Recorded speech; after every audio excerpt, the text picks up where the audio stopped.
excellent itu adalah attitude, bukan bergantung proyeknya. Ya, kualitas itu adalah diri kita, bukan bergantung besar kecilnya proyek, besar kecilnya pelayanan, apakah yang datang itu pejabat tinggi atau orang biasa, semua sama. Kualitas itu adalah di dalam diri kita. Ada proyek penting, cari pemimpin dipercaya. Saudara mau mencapai destinimu dengan berhasil, cari pemimpin yang dapat dipercaya. Mau cari pengganti di perusahaan, di pelayan, di gereja, cari pemimpin yang dapat dipercaya. Pemimpin yang penuh pengucapan syukur pada ujung-ujungnya meningkatkan produktivitas dan efektivitas, karena dia mengajak semua orang, menginspirasi semua orang untuk terlibat dan bekerja lebih keras lagi.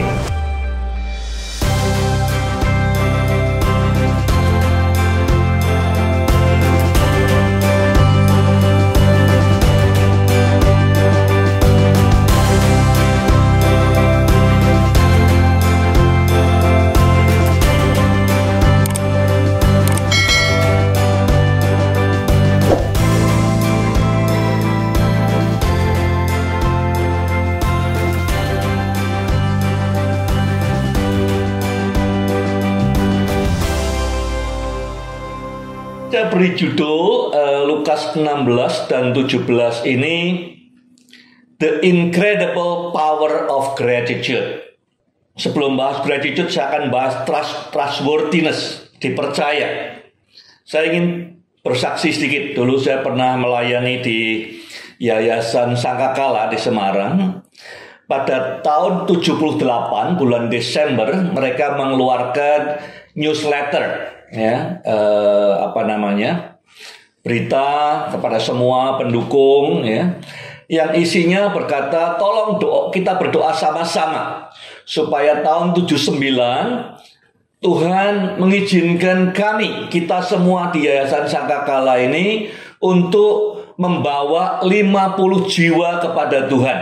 Itu Desember 78. Nah, terjadi langkah Tuhan yang luar biasa. Pada bulan Maret di Semarang ada kebangunan rohani malam okumene, di mana Pak Damaris yang menjadi pembicaranya. Pada 1-2 Maret itu ada sekitar 475 orang anak-anak SMA yang bertobat terima Tuhan Yesus. Kemudian mereka yang baru bertobat bentuk panitia adakan malam anugerah Agustus 1, 2, dan 3 di Wisma Pancasila. Pengkhotbahnya Yeremia Rip almarhum juga. Pada waktu itu yang mengisi kartu keputusan untuk terima Tuhan Yesus ada 2.000 orang. Kemudian pada Desember diadakan malam Natal Okumene. Pengkhotbahnya Ibu Els di GOR Semarang, yang ngisi formulir terima Tuhan Yesus ada 6.000 orang. Jadi mintanya 50, Tuhan bisa mengerjakan jauh lebih daripada yang dibayangkan, dimimpikan, didambakan oleh teman-teman waktu itu. Nah, saya ingin mendorong saudara. Keinginannya adalah supaya hidup saya, hidup saudara bisa bersentuhan, bisa menjamah, bisa merubah, bisa mengarahkan orang-orang pada destininya.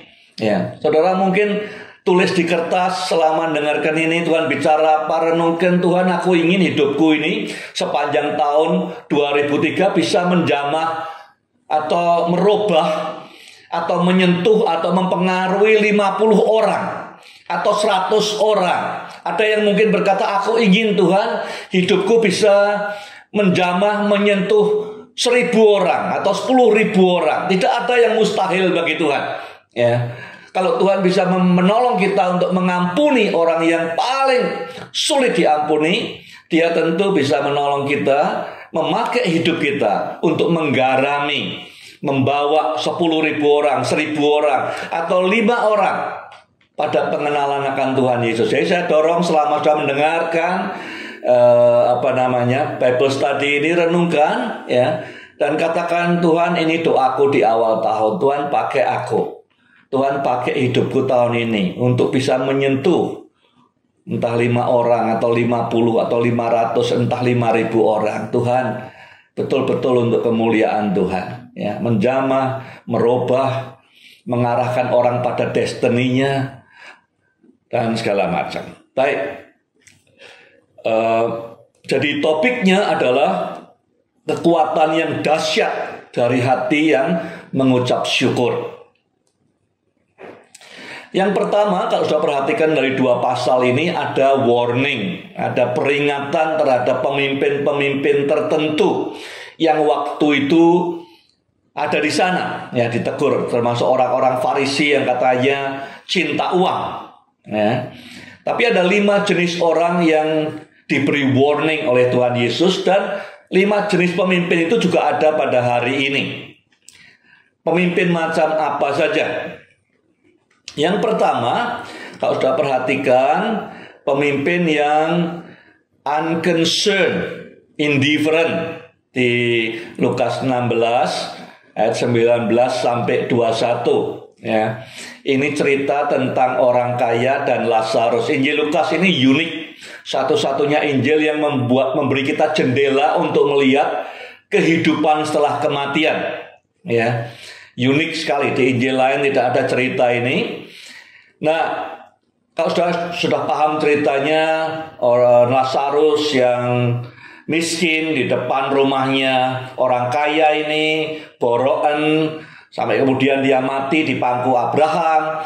Kemudian orang kaya juga mati, kemudian dia masuk ke neraka. Kepanasan, kehausan, minta kepada Abraham.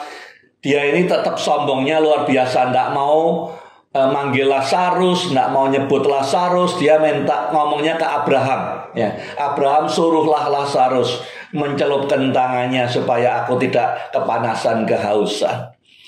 Nah, sesungguhnya menurut saya Tuhan Yesus paham juga apa yang ditulis oleh Yehezkiel tentang Sodom. Banyak orang berpikir bahwa Sodom itu dihancurkan karena homoseksual, ya, karena lesbianisme, ya, LGBT dan segala macam.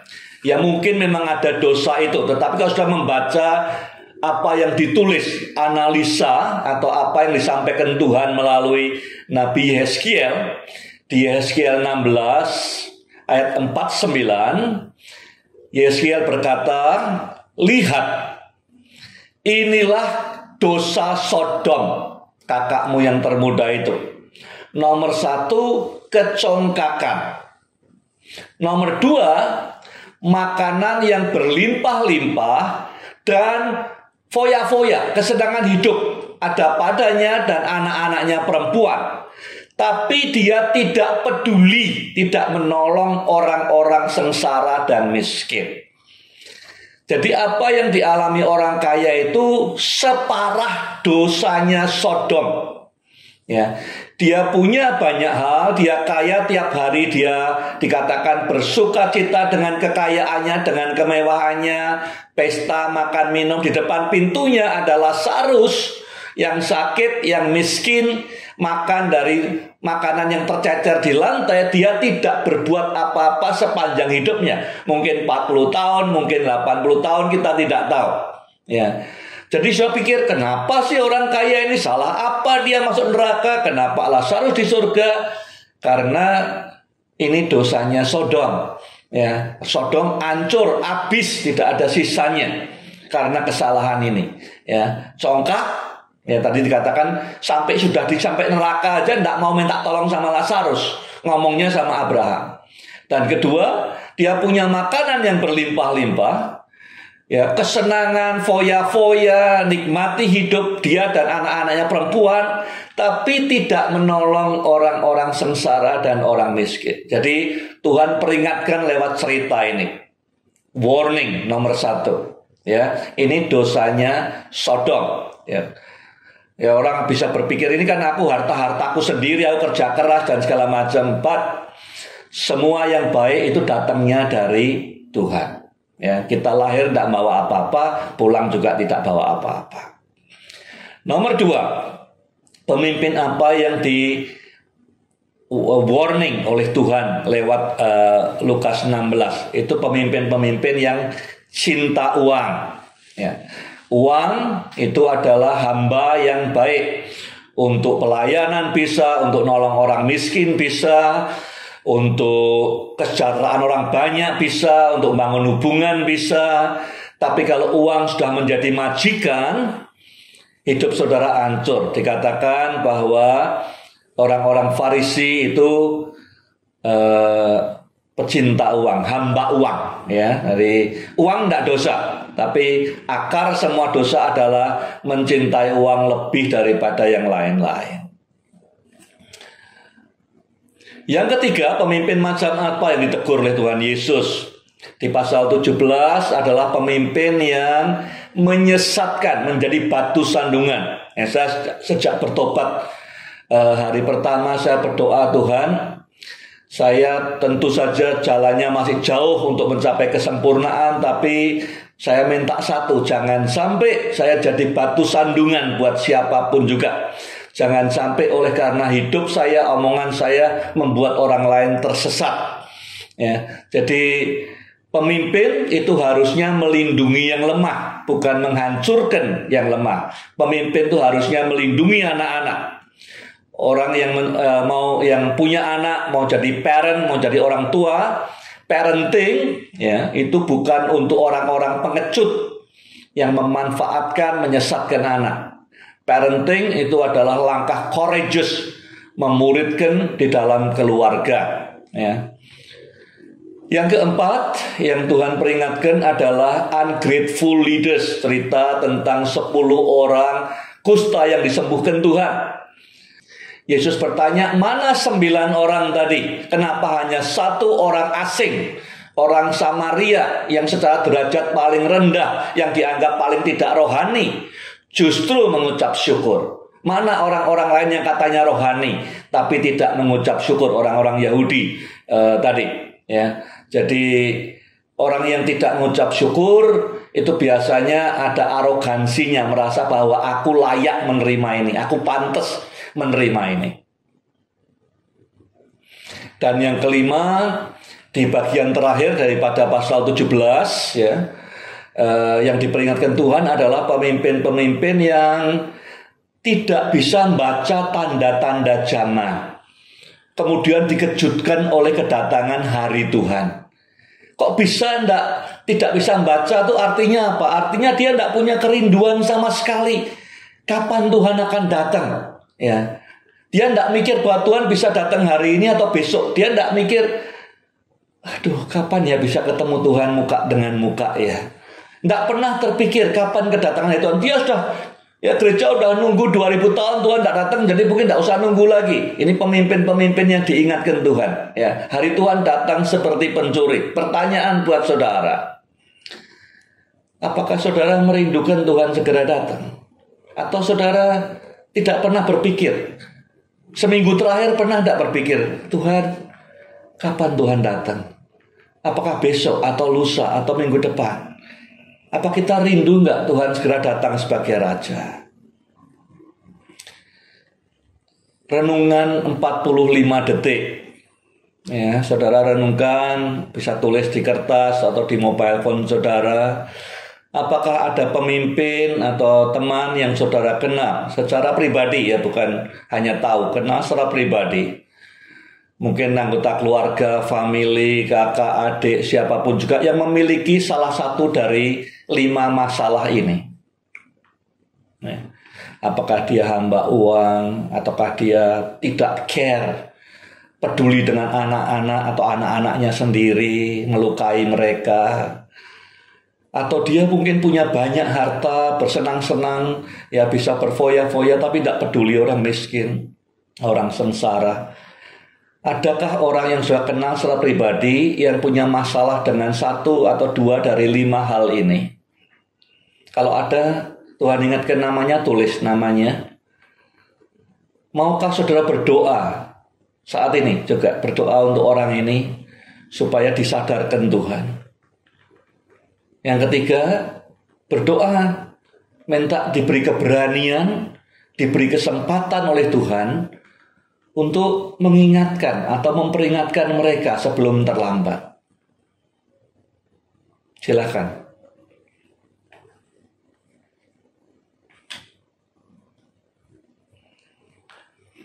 Topik yang nomor 2 tentang sikap yang dapat dipercaya. Kalau saudara mau ada tugas besar yang penting, ya, di kantor, di gereja, di keluarga, saudara cari orang yang bisa dipercaya, orang yang reliable, yang bisa dipercaya. Kalau saudara mau ikut pemimpin, ya, mau gabung dengan gereja, dengan pelayanan, saudara cari orang pemimpin yang bisa dipercaya. Tesnya apa? Ya, untuk uji pemimpin itu bisa dipercaya apa tidak? Ini bisa dipakai buat saudara sendiri secara pribadi maupun orang lain. Saudara cari pemimpin, cari orang di karyawan di kantor atau staf di gereja, di pelayanan. Bagaimana bisa tahu memilih orang yang dapat dipercaya? Apakah saudara dapat dipercaya? Pemimpin yang nggak bisa dipercaya nggak mungkin bisa memimpin. Ya, nomor satu, sesuai dengan Lukas 16:10, kata yang penting adalah konsistensi, ya, dalam memberikan kualitas pelayanan yang sama kepada siapapun dalam transaksi berapapun. Jadi kalau misalnya saudara menyediakan makan, ya, kepada yang datang, misalnya kalau di desa itu kalau Natal atau pas Lebaran orang pada datang open house gitu, ya, kepada orang yang miskin saudara beri sembarangan, ya udahlah, asal ada makanan. Kepada yang kaya saudara berikan yang lain kualitasnya, itu tidak konsisten, ya. Atau kalau misalnya kemarin ada orang bilang begini, ada satu pejabat berapa tahun lalu korupsi, kemudian ada pemimpin partainya bilang ke saya, sudahlah jangan diurusi, yang diambil kan tidak seberapa dibanding dengan Soeharto dan segala macam. Itu tidak konsisten. Ya, konsisten itu artinya kepada siapapun kita terapkan kualitas treatment yang sama. Ya, entah dia kaya, miskin, proyek besar, proyek kecil. Karena excellent itu adalah attitude, bukan bergantung proyeknya. Ya, kualitas itu adalah diri kita, bukan bergantung besar kecilnya proyek, besar kecilnya pelayanan, apakah yang datang itu pejabat tinggi atau orang biasa, semua sama. Kualitas itu adalah di dalam diri kita. Ya. Kalau kita bisa konsisten, orang bisa percaya pada kita. Ini orang firm dengan prinsip hidupnya. Yang kedua, integritas. Ya, bertindak dengan benar, standarnya sama. Ya, kalau tadi kualitasnya sama, sekarang standarnya sama. Benar, baik itu uang besar, uang kecil, proyek besar, proyek kecil, tetap bertindak apa yang benar.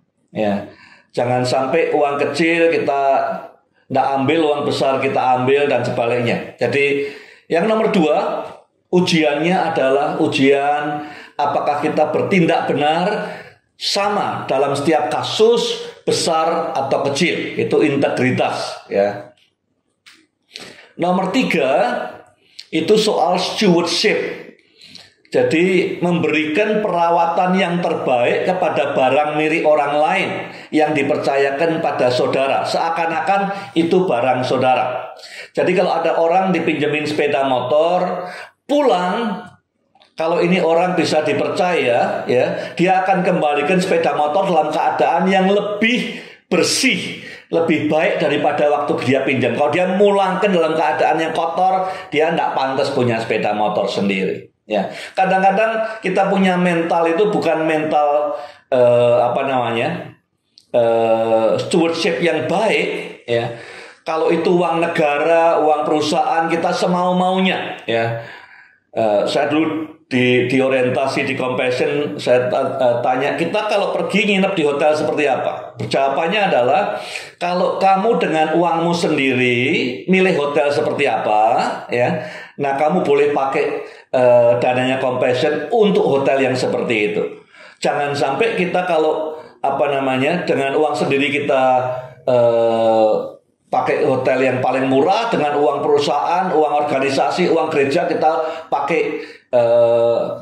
yang mahal-mahal. Ya, jadi kalau itu barangnya bukan punya kita, kita rawat dengan baik, itu artinya kita dapat dipercaya untuk punya sendiri. Ya.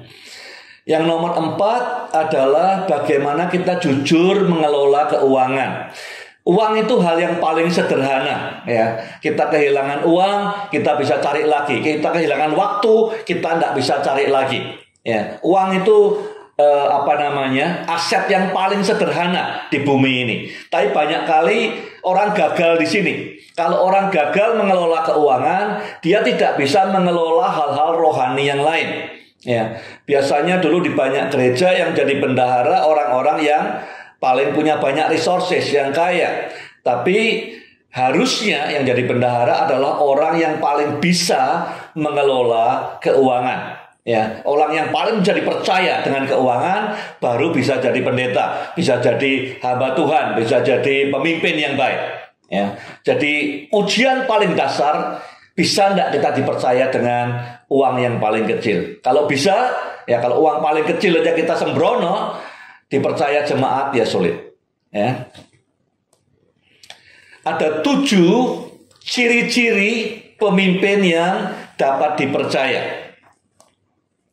Nomor 1, tentu pemimpinnya punya kompetensi. Pemimpin yang bisa dipercaya, saya mau ikut pemimpin yang saya tahu mampu membawa kita semua ke visi dan misi ini.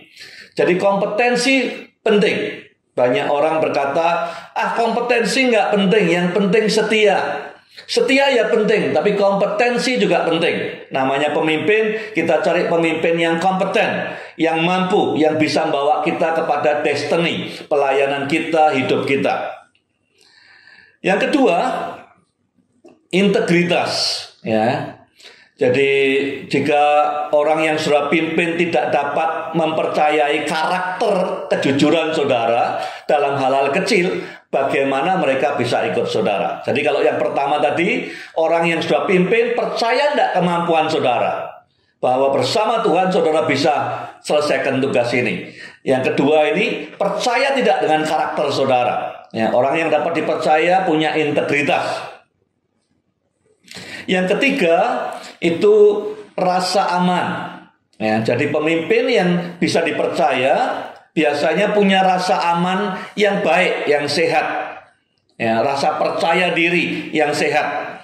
Kalau orang tidak punya rasa percaya diri, rasa secure, biasanya dia senang dikelilingi oleh orang-orang yang yes man semua. Ya, dia tidak bisa terima orang yang beda pendapat. Ya, kalau orang tidak secure, biasanya dia senang di sekitarnya orang yes man, yang boleh dekat-dekat sama dia, orang-orang yang suka nyanjung-nyanjung. Oh, hebat-hebat semua, baik-baik semua, positif, dipuji-puji semua.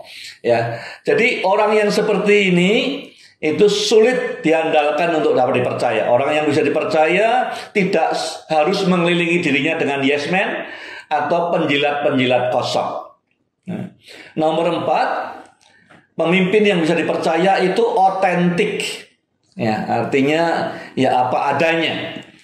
Tidak dibuat-buat, tidak berusaha jadi orang lain, ya. Tanpa otentik, ya, apa adanya, pemimpin akan dicap tidak tulus, palsu, karbitan dan segala macam. Kalau sudah seperti ini, sulit orang percaya pada pemimpin yang seperti ini. Nomor 5, konsistensi. Ya, konsistensi dalam hal apa? Dalam tindakan dan dalam nilai-nilai yang saudara percayai. Jadi jangan sampai nilai-nilai yang kita percayai berubah-ubah tergantung suasana. Ya, kita nekankan integritas pas tidak ada resikonya. Begitu ada resikonya, kita tidak nekankan integritas, kita tekankan yang lain lagi. Ya, tindakan kita juga harus konsisten. Dengan setiap orang tetap sama integritasnya. Dengan setiap orang atau setiap situasi, hal yang sama, prinsip yang sama, kebenaran firman diterapkan dengan model yang sama. Ya, jadi kalau orang lihat pemimpin yang konsisten, dia bisa lihat ini pemimpin bisa dipercaya, firm, ya, baik dalam behavior tindakannya maupun dalam nilai-nilai yang dipercayainya. Nomor 6, pemimpin yang dapat dipercaya itu follow through, ya, artinya menindaklanjuti. Ada 2 hal ini yang penting. Satu apa? Menindaklanjuti itu artinya apa yang saya katakan akan saya kerjakan. Jadi jangan sampai kita ngomong ya sudah kemudian retreat ngomong janji Tuhan, pulang retreat sudah lupa janjinya ya. Atau ketemu orang ngomong saya akan berdoa buat kamu sampai rumah enggak ada komitmennya, enggak ada doa untuk orang yang dijanjiin tadi. Ya. Jadi yang pertama follow through adalah apa yang keluar dari mulut segera ditindaklanjuti dengan perbuatan kita. Itu follow through. Yang kedua, pemimpin yang dapat dipercaya adalah pemimpin yang kalau sudah mulai dia selesaikan sampai tuntas. Entah hasilnya seperti apa tapi tidak ditinggal di tengah jalan.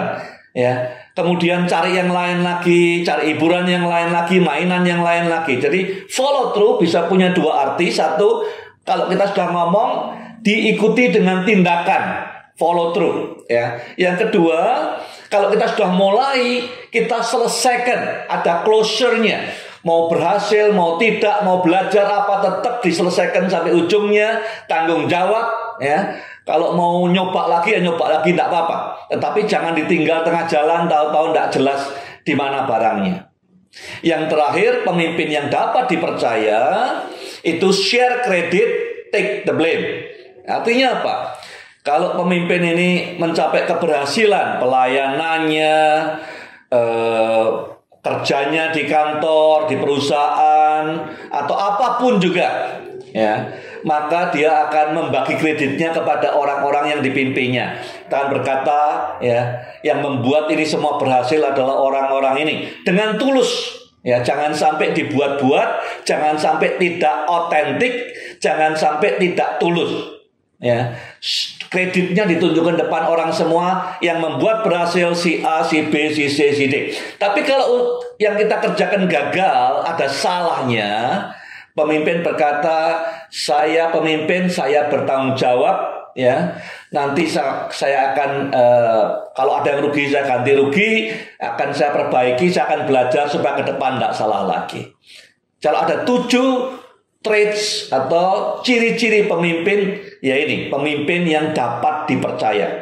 Ada proyek penting, cari pemimpin dipercaya. Saudara mau mencapai destinimu dengan berhasil, cari pemimpin yang dapat dipercaya. Mau cari pengganti di perusahaan, di pelayan, di gereja, cari pemimpin yang dapat dipercaya. Nah, topik yang terakhir, topik ketiga itu tentang gratitude. Rasa atau jiwa berterima kasih, bersyukur.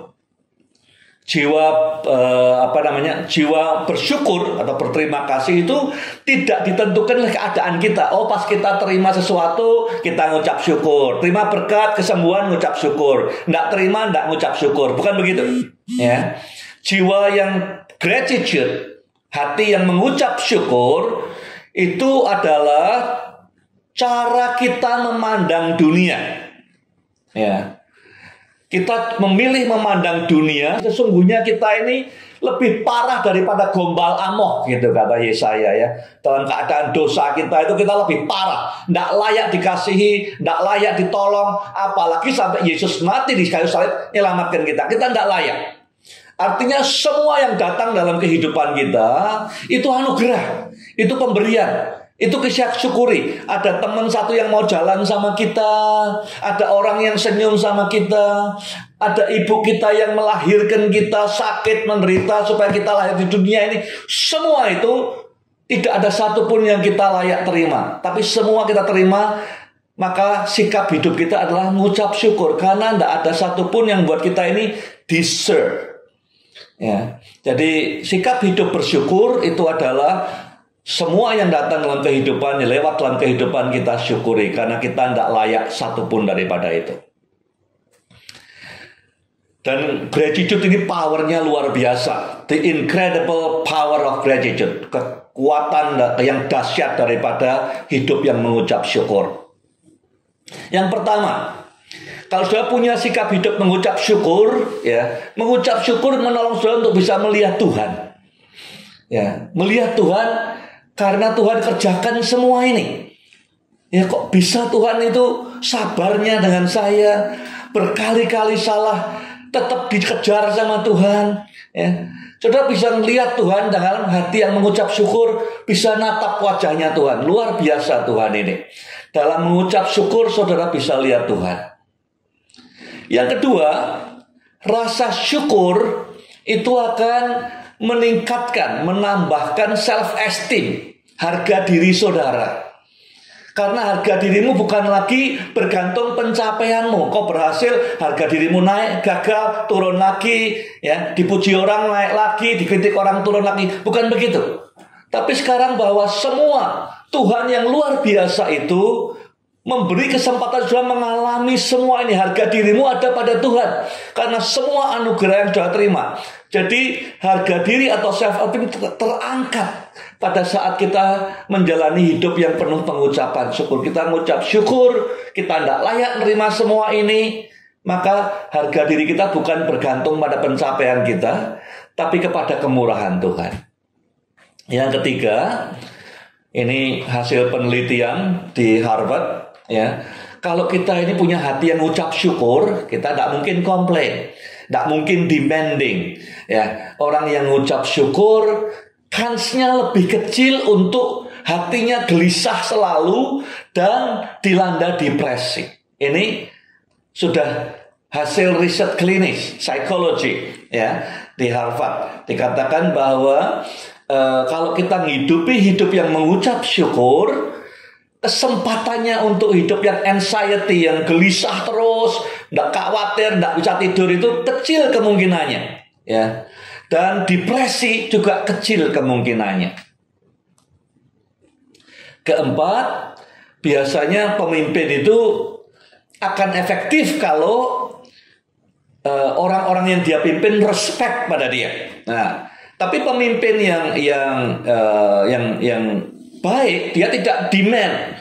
Kamu kalau saya lewat harus hormat semua, bukan begitu, ya. Tetapi orang yang dikuasai oleh jiwa mengucap syukur, command respect, ya. Ini pemimpin satu tidak pernah ngeluh, tidak pernah demand. Kalau ada apa-apa kecil, dia lihat perbuatan baik saya, dia bilang terima kasih, dia taruh kartu, dia taruh bunga, perhatian sekali, hal kecil diterima sebagai anugerah besar yang dikerjakan staf, yang dikerjakan janitor, yang dikerjakan siapapun juga disyukuri. Ya, pemimpin yang seperti ini command respect, membuat orang lain respect pada dia.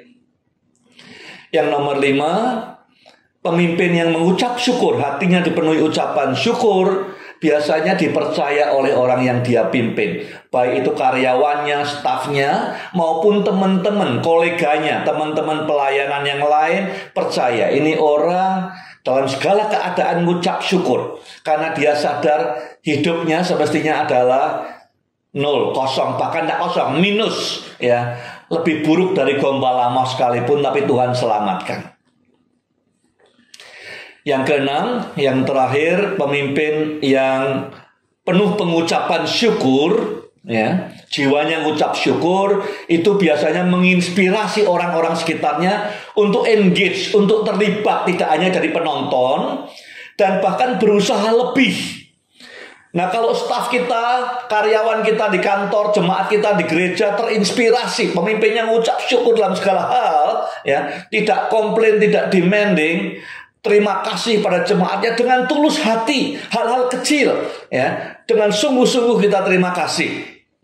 Maka ini akan membuat jemaatnya terlibat, karyawannya terlibat seperti kayak punyanya sendiri, ya. Dan maka produktivitas akan meningkat, efektivitas akan meluas. Ya, jadi pemimpin yang penuh pengucapan syukur pada ujung-ujungnya meningkatkan produktivitas dan efektivitas, karena dia mengajak semua orang, menginspirasi semua orang untuk terlibat dan bekerja lebih keras lagi. Expressing gratitude, bagaimana cara mengekspresikan ucapan syukur dengan benar. Ya, ada 5 hal secara efektif. Bagaimana cara kita berterima kasih kepada orang sedemikian rupa sehingga dampaknya sangat besar. Yang pertama, kalau saudara mau berterima kasih pada orang, itu pemimpin saudara, pendeta saudara, anak buah saudara, karyawan, anak saudara, istri, suami, siapapun, ya, usahakan selalu spesifik. Ya, jangan menyebutkan orang semua. Saya berterima kasih untuk semua orang yang tingginya di atas 170 cm, dan orangnya harus spesifik, ya. Disebutkan saudara berterima kasih pada siapa untuk tindakan yang spesifik, tindakan apa yang dia buat yang untuknya saudara berterima kasih, sebisanya disampaikan di forum yang tepat. Ya, pada umumnya di depan teman-temannya, di depan orang banyak, supaya ngangkat spiritnya. Tapi tidak semua orang suka itu. Ya, kadang-kadang orang lebih suka disampaikan secara pribadi. That's okay. Tetapi forumnya dalam konteks yang sesuai, spesifik. Siapa saudara berterima kasih, untuk apa saudara berterima kasih. Tidak cuma sekedar general, ya terima kasih ya sudah datang dan segala macam. Tapi spesifik, apa yang membuat saudara betul-betul berterima kasih, bukan formalitas. Ya. Kedua, otentik. Otentik itu artinya ya saudara sebagaimana adanya, tidak dibuat-buat. Ya, tidak ya karena saya jadi pendeta atau karena saya jadi direktur di kantor jadi saya harus berterima kasih, ya basa-basi, atau ya karena ini teori kepemimpinan saya ikuti, tidak seperti itu. Ya, jadi otentik siapa adanya saudara, tulus dari dalam hati. Yang ketiga, ketulusan hati, rasa bersyukur betul-betul dari dalam hati. Ya, bukan sekedar wah ini baik untuk dia, menurut teori kepemimpinan, mengucapkan terima kasih akan membuat dia percaya sama saya, respect sama saya, itu tidak tulus. Ya, tulus itu artinya betul-betul saya berterima kasih karena dia selama setahun ini datang kantor tidak pernah terlambat, jadi contoh buat yang lain. Terima kasih karena dia berani menyampaikan ketidaksetujuannya dengan cara yang baik dan respectful. Terima kasih, jadi sincere, betul-betul tulus. Ya. Yang keempat, timely. Jadi ucapan terima kasih harus diberikan dalam waktu yang tepat. Waktu yang tepat adalah waktu yang paling dekat dengan peristiwa itu. Jangan nunggu selalu pada Natalan, tahun baru terima kasih ke semua karyawan, jemaat dan segala macam, terlambat. Sedekat mungkin dengan peristiwanya. Dan yang kelima, make some effort, satu usaha. Ya, kalau sudah misalnya beri kado orang menikah, orang bilang terima kasih, itu expected. Ya, saudara melayani, orang bilang terima kasih, itu expected. Tapi kalau saudara betul-betul ingin supaya ucapan syukur ini berdampak besar, ya, make it intentional and surprise. Orang ini tidak menduga, tapi saudara betul-betul secara tulus, otentik berterima kasih di saat dan untuk apa yang dia tidak duga sebelumnya. Tapi betul dari dalam hati. Ya. Maka dipikirkan bagaimana caranya supaya betul-betul bermakna ucapan terima kasih ini. Ya, dan dia lihat ini ada ketulusan dan segala macam.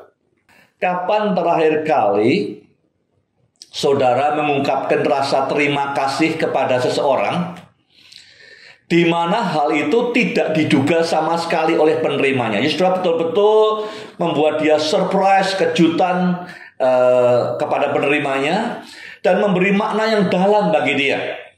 Karena dia tidak menduga sama sekali ucapan terima kasih ini. Bagaimana peristiwa itu berdampak bagi hidupnya. Ya. Saya tidak tahu apakah itu sudah bekerjakan misalnya minggu yang lalu. Tidak terduga itu bukan artinya adalah sesuatu yang bukan karena orang yang umum, ya, dia melayani, sudah bilang terima kasih, sudah dia mimpin, sudah bilang terima kasih, dia memberi, sudah bilang terima kasih, tapi sesuatu yang tidak diduga, saudara berikan dengan cara yang surprise dan lihat dampaknya seperti apa. Saya tidak tahu apakah sudah pernah mengerjakannya tahun lalu atau 5 tahun lalu atau kapanpun juga, it's okay. Ya, kalau saudara tidak pernah bilang tidak pernah juga it's okay. Ini hanya untuk refleksi, ngecek. Pernah tidak kita mengungkapkan rasa syukur kita secara intentional, ya, sehingga powernya itu luar biasa.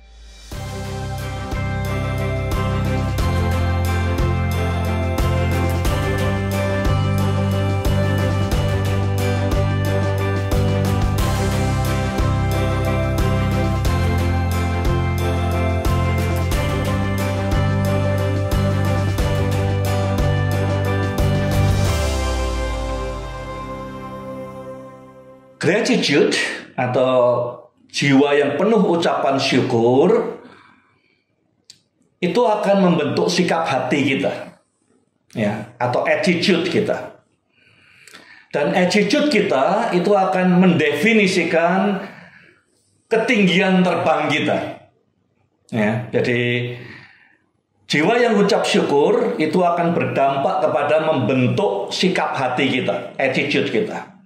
Dan attitude kita, your attitude will define your altitude, ketinggian terbang kita bersama Tuhan. Jadi gratefulness pasti akan berdampak kepada seberapa tinggi saudara akan terbang bersama Tuhan. Karena melewati itu terbentuk attitude, dan attitude mempengaruhi altitude. Saya berikan 2 contoh saja.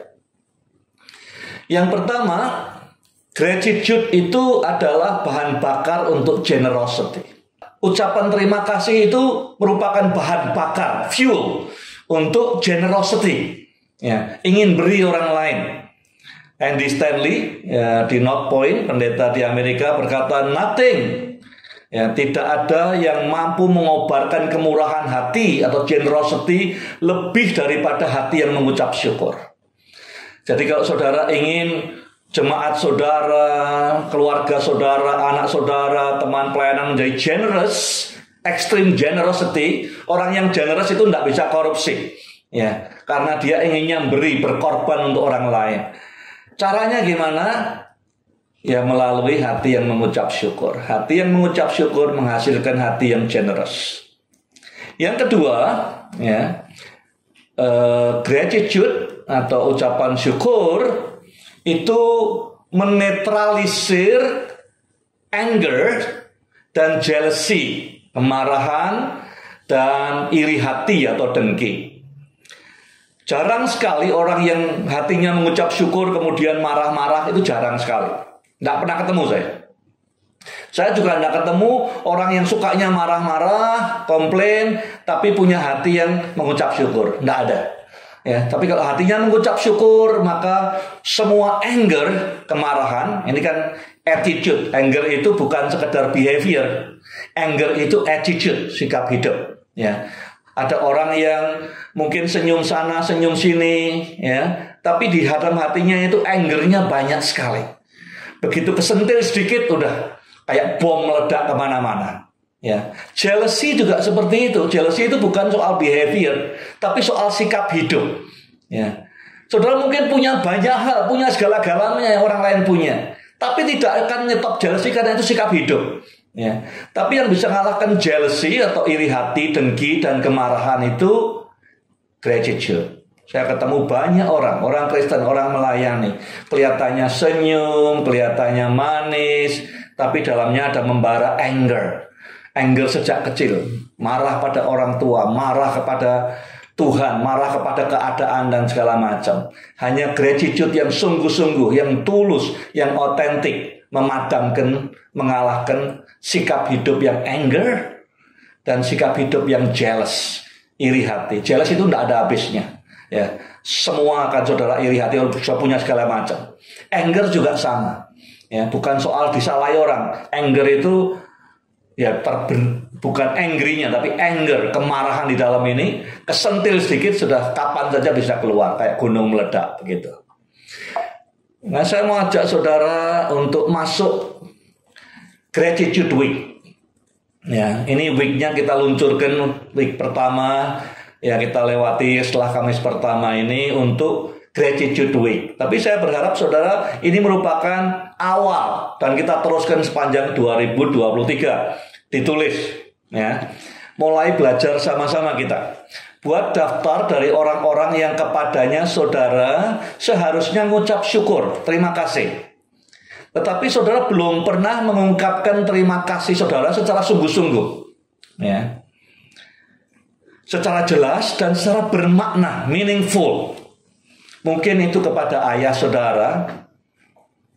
Sekali lagi yang menghambat kita berterima kasih, seringkali kita melihat bahwa kita butuh orang yang sempurna untuk berterima kasih. Tidak harus seperti itu, ya. Apapun yang, ya, kalau saudara, tadi ada 5 hal ini yang penting, ya. Cara ekspresi terima kasih spesifik, ya. Tidak bisa kita kumpulkan semua orang di gereja, terima kasih semuanya tahun ini kita hebat. Orang di kantor, karyawan kumpulkan terima kasih kita sukses. Tidak bermakna, ya. Satu harus spesifik siapa dan peristiwa apa yang jelas khusus. Kedua, otentik. Ya. Betul-betul dari dalam hati. Yang ketiga, tulus, tidak ada motif lain. Ya. Tidak ingin dibales dan segala macam. Yang keempat, timely. Dan yang kelima, intentional, surprise, unexpected. Nah, coba saudara ingat buat list, entah mama saudara, ibu, ya, pernah enggak berterima kasih? Nah, mungkin kalau saudara sambil lalu, sambil jalan, bilang, Ma, terima kasih ya sudah bimbing saya sejak kecil. Mungkin kurang bermakna. Pikirkan, enggak harus soal hadiah besar-besar, bunga yang hebat-hebat, kartu kecil. Ya, saya simpen, teman-teman dekat tahu, not tulisan kecil dari anak-anak saya yang sangat berharga sekali buat saya. Ya. Kakek, nenek, anak, mertua, karyawan, pemimpin, pendeta, guru sekolah minggu, siapapun juga, ya. Tolong di list yang betul-betul sudah bisa lihat bahwa I owe him. Aku berhutang pada dia. Tanpa dia hidupku tidak lengkap. Ya, sungguh-sungguh dengan tulus, dengan otentik, di list nama-namanya, ya, bukan sekedar normatif. Ya, orang tuaku ya aku berterima kasih, guruku ya berterima kasih, tapi spesifik. Ya, dalam hal apa, kapan terjadinya, membuat hatiku sangat berterima kasih kepada orang ini. Kemudian mulai doakan. Ya, doakan, kemudian rancang bagaimana, kapan, di mana saudara akan ungkapkan terima kasih yang meaningful tadi. Ya, sehingga akan sangat bermakna dan berdampak dalam hidupnya. Sekali lagi, bukan soal hadiah besar-besar, bunga hebat-hebat, bukan surprise seperti kalau Valentine's Day surprising atau hadiah apa surprise, bukan itu. Ya, tetapi dari dalam hati, unexpected, dari dia mungkin tidak menduga, kayak banyak yang terjadi, mungkin cuma catatan di kartu atau apapun, ya, yang membuat ini peristiwa menjadi meaningful, bahwa dia tahu ini tulus dari hati kita, bukan karena ada motif lain, bukan karena ini proses yang kita harus lewati, tapi betul-betul mau menunjukkan bahwa I owe you, aku berhutang padamu, tanpa engkau yang kau buat ini aku tidak akan lengkap. Jadikan minggu depan ini minggu yang pengucapan syukur. Jadi sekali lagi, pengucapan syukur bukan dipengaruhi oleh apa yang datang dari luar, ya, berkat, kesembuhan, mujizat, bukan, tapi dari dalam hati kita. Bagaimana kita melihat dunia, kita merhatikan satu persatu orang di sekitar kita, apa kontribusi mereka yang buat diri kita lengkap. Tanpa mereka kita tidak lengkap.